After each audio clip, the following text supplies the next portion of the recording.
គ្រូថ្ងៃនេះក៏នឹងធ្វើស្ញាជ្រក់ថៃ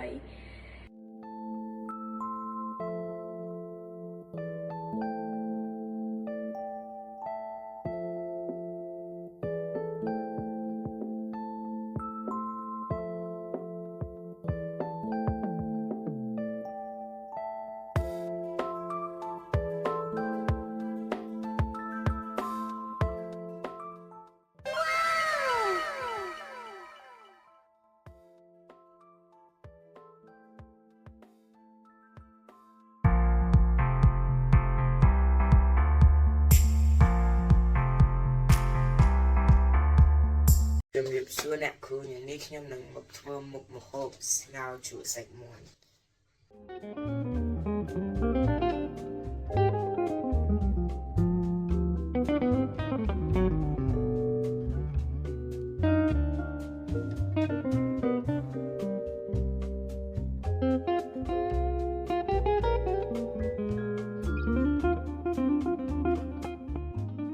ធ្វើសម្លនឹងហើយយើងអាច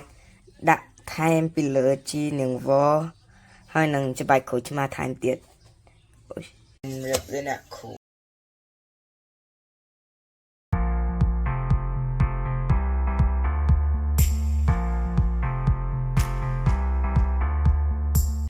ជំរាបសួរអ្នកគ្រូថ្ងៃនេះខ្ញុំធ្វើមុខម្ហូបស្លស្ងោរជ្រក់សាច់មាន់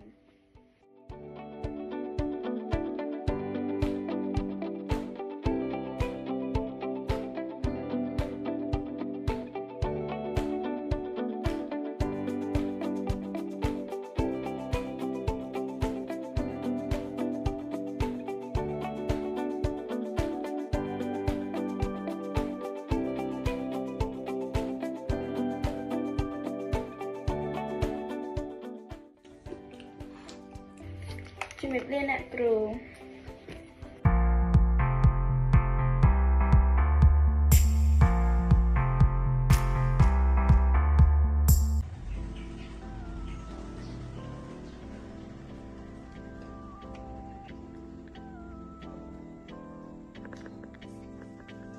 ជំរាបសួរអ្នកគ្រូថ្ងៃនេះក៏នឹងធ្វើមុខម្ហូបស្ងោរជ្រក់សាច់មាន់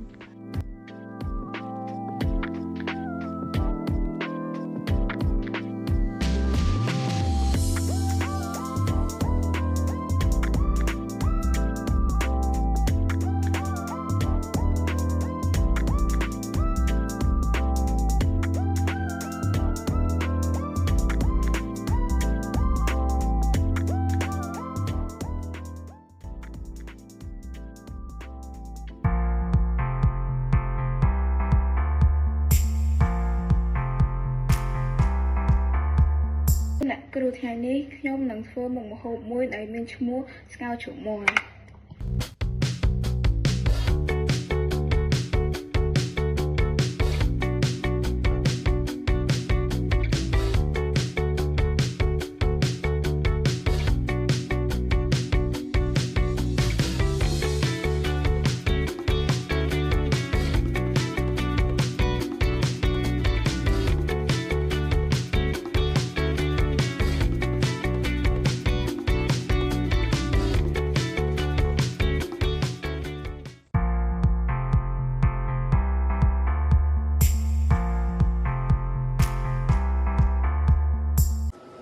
ជំរាបសួរអ្នកគ្រូថ្ងៃនេះខ្ញុំនឹងធ្វើមុខម្ហូបស្ងោរជ្រក់សាច់មាន់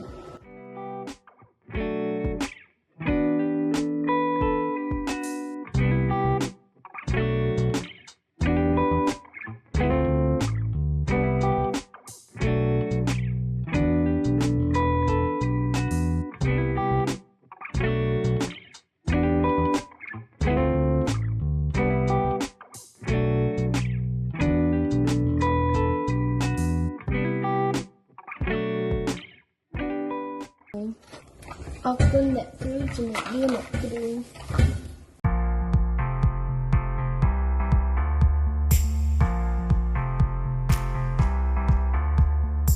ជំរាបសួរអ្នកគ្រូថ្ងៃនេះខ្ញុំនឹងធ្វើមុខម្ហូបមួយដែលមានឈ្មោះថាស្ងោរជ្រក់សាច់មាន់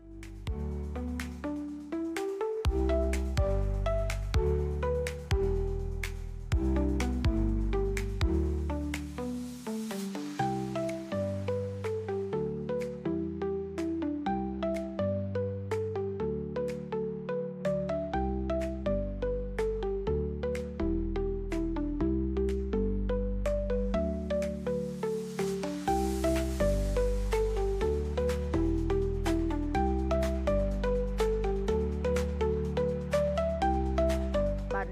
ស្ងោរជ្រក់សាច់មាន់របស់កូនអរគុណច្រើន